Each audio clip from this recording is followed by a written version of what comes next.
and welcome to our advanced analytics capsule. Today's lesson will be on creating and adding calculated values or changing them in most of the widget types that you're already familiar with. Do you want to add some number values inside of your table widget, or maybe you are having issues with multiple lines of data, like you can see here with Abigail Wright and Aaliyah Fisher? Maybe you're working with a chart type widget and you wanted to change the value that it's counting or showing here in the values field. Or the same could be said about an indicator widget. Maybe you're looking to change the number here and count something different, for example, in the indicator value right here.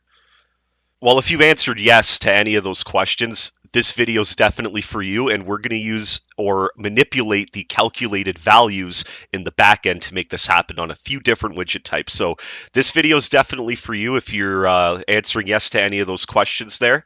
Now, there is a really nice article in our Help Center called Adding Calculated Values to Your Widgets. If you can't find it, it will be linked in this video, or you could just use the search bar here at the top and get this title. But the reason I wanted to direct us here is there's a lot of great information on everything we're going to explore in this video right here in this page. Let me take the time to highlight it for you. So the first thing I wanted to show you is here is a list of all of our calculated values. And you can see here it's showing you exactly where they are available to be used. And it looks like only the cumulative count and cumulative sum aren't available in indicators, scatter plots, bulletin widgets, but they are in charts and tables, for example. We have some steps here on how to create a calculated value for your widget. We're going to follow this together today. And then right below, you have some information on what each type is right here. And it'll even show you how they interact with a certain data set. So for example, the count here, it's counting 4 expenses. And you can see here, it's counting 2 incomes. So you could just relate the data and see how they would interact with certain data sets inside of Borealis. This article is really great, and we may come back to it in a bit, but just wanted to highlight it for you because it's got a lot of great information about everything we're going to talk about again. So now that we know why you'd want to use a calculated value and where to find some information, let's start doing our first calculated value together, and we're going to navigate back into Borealis to do so. So the first calculated value we're going to talk about is an average. And if you're wondering where you can use an average, again, you could consult the help desk article that I just showed you, and it'll tell you every type of widget that it's available in. So what we're hoping to do today is, instead of counting the number of communications that I have in each type of communication, so I have 167 emails, 186 phone calls, and 60 sponsored events logged, for example, we're going to want to look at the average number of participants that we typically have in these types of communications. I'll show you how to make that adjustment.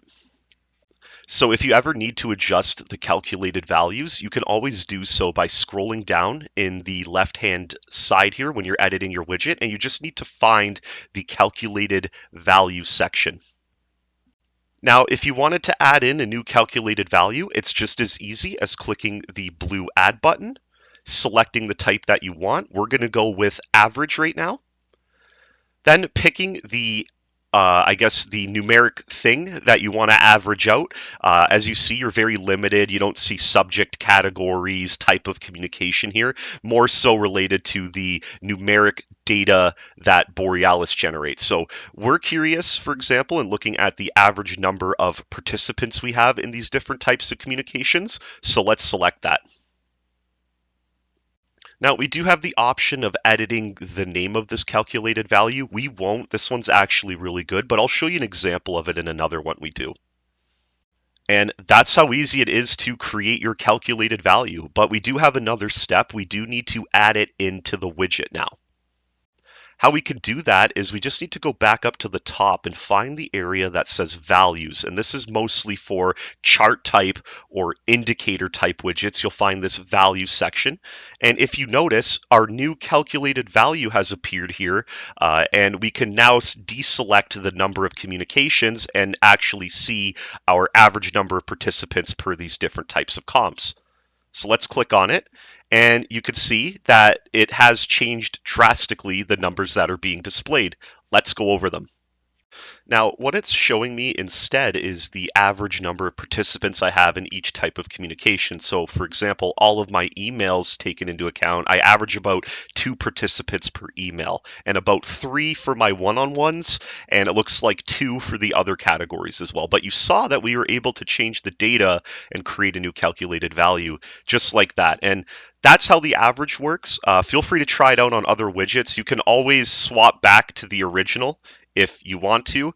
And if you did want to remove your calculated value because it's not working as intended, you can always just hit the minus button, or you could just edit the fields that are visible and just change around maybe the count and the column, for example. But that's it for average. Let's dive into another one. Now, the next calculated value we're going to talk about is the concatenate option. I think it's most helpful in the table widgets, especially when you add in certain fields and then they multiply lines of data. I'll show you an example of that. But concatenate would come in handy to just put all the data on the same line. So I have a table widget here. It's just reporting on the names of my individuals and their categorization. And maybe I'm curious as to what subject categories or topics of discussion I've had with these certain stakeholders. Let's go ahead and add in the subject category field into our column area just to see what happens before we do the concatenate.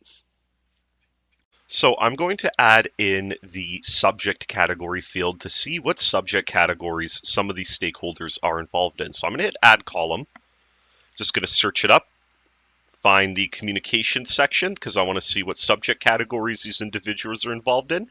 Now, watch what happens when I select it. Look, all of these stakeholders have now are appearing on repeated lines of data. And you could see that pretty much for every stakeholder. And we could see it's because they're involved in more than one subject category. We're going to use the concatenate now to bring this information onto the same line. So we're going to go down here to our calculated values, and it's as easy as just adding it, looking up the concatenate, picking the field that's giving us the problem. We added in subject categories. We know that's the one giving us the problem. We can click on it, and now we can add it here. You see it appears here when we add in a new column. We could select it, hit the minus button on the old one, and everything is now appearing on one line, as you can see. And we don't have all of that repeating data. There's only one entry for each stakeholder. And we could see that if we go over, it's putting all of the subject categories on the same line and just adding a comma after it. So that's a great way to accomplish that. Again, if you don't like the column name being concatenate subject categories, you have the option to go back to your calculated value. You could just delete that part, and then it will change the name as well of the column. That's it for concatenate. Let's jump into another one now, a really easy one that we like to call count. Now, what the count is it's very easy. It's the one that's most always applied to widget chart types when you create them as well, and indicators, but it's just counting the number of records or entities of what you select. So for example, when you create a chart with individuals, it always counts the number of individuals in the form. This is a very common calculated value, and it is again assigned by default to most widgets. And let me show you an example of that, and then let me show you how we could swap it around as well. So the first example I want to show is maybe I want to count the number of communications these stakeholders are involved in. I don't just want to display the subject categories they cover, but maybe the number of communications they participated in. Well, we all know now that if I want to add a calculated value, I just have to go to my calculated value section. We can click the add button. This time we search up count. Now we want to count the number of communications. So we just need to find that. So there it is. And again, just as easy now as clicking add column, clicking number of communications like so. And now if we scroll to the right, we'll be able to see the number of communications these stakeholders or individuals have participated in. You can also use a calculated value to sort on a table widget. And how you would do that is you could just add a sort column, for example. And maybe I want to look at the individual that I have the most communications with. Well, I could actually take that calculated value, that count that I just created, select it like so, and I can now sort, and we'll go to the right just to check, in ascending or descending order to get largest to smallest for my stakeholders. Let me show you the same interaction, but at the chart type level. Now, here's a chart I created on individuals. I'm just counting the number of individuals I have in each categorization. You can see here in the values area, it's saying the number of individuals. That's this y-axis here, or these numbers that are inside of the bars. So there's 26 state government individuals and 28 in education, for example. This is actually a count, and if we scroll down, we can see that it's set up here as a count in the calculated values area. This was the default I was talking about, and we can change it. Now, always best practice to keep the original. We can edit it by changing the type and column, but let's add in a new calculated value, and maybe we want to count the number of communications that are associated to each categorization of individual. Doing a bit of cross of forms again, but it is possible. I just need to count, like I did in the table, the number of communications and create this calculated value. And then step 2 is I need to go to the values area and then just swap to my new calculation, and we'll see the numbers drastically change. And now, for example, I have 57 communications with individuals in the education area. I have 72 with my landowners and 71 communications with my local government. You see, we just changed the count and we were able to look at the data in a whole new way. Now, what a cumulative count is it adds the calculation, or to the calculation, the number of previous entities. And I know that sounds confusing, but I have built a line chart here to explain it a little bit better. So on this line chart, we can see we have dips. So for example, in February, we've had 2 communications. In March 2021, we had 27, and then May we had 32, and then it's dipped back down to 10 in June. You can see there's a lot of hills and valleys on this line chart. I may want to use a cumulative count to see the growth of the database versus just, the up and down trend of what's happening every month with my number of communications. I could create a cumulative count to display the data in that way. Let me show you. So again, it's very similar. We just need to go to our calculated values. This time we could type in count, but we need to just pick cumulative count.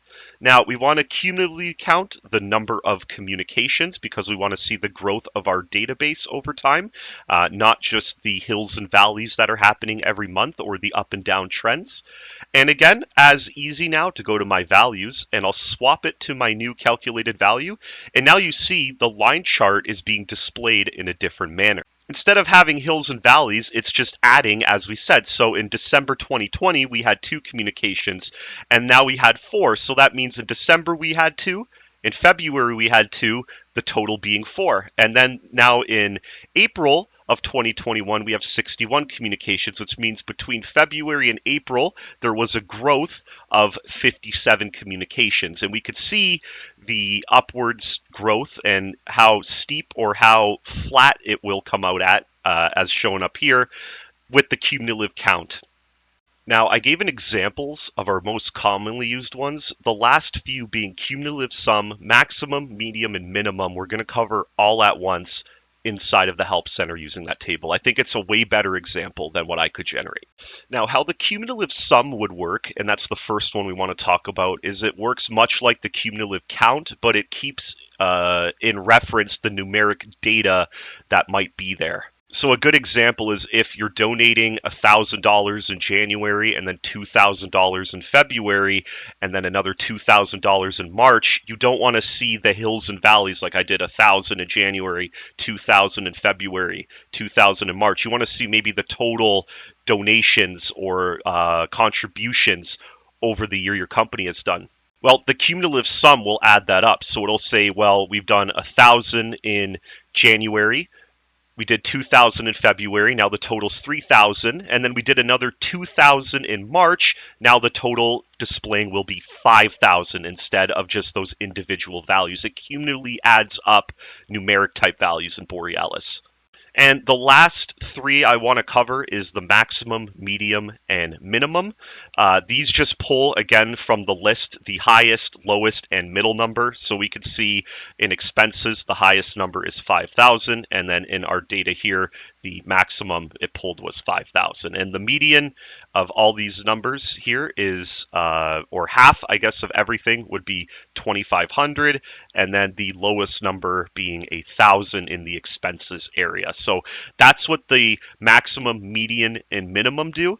And that's it basically for calculated values. So let's go ahead and wrap up this video. Now there is one value I wanted to go over very quickly before I do close off the video, and that would be the sum. You can see that, for example, in the expenses area, I have a total of 11,000 expenses, and then I have a total of 12,500 in my income. So I can just add this up, these two values, to get the sum. It works like the count, but instead it keeps the integrity of the numeric values instead of just counting the number of expenses and the number of incomes, as you can see here in the count column. And that's it for today's video. Hope you learned something new on calculated values. I really enjoyed showing it to you today. Have a great day, and I'll see you in the next video.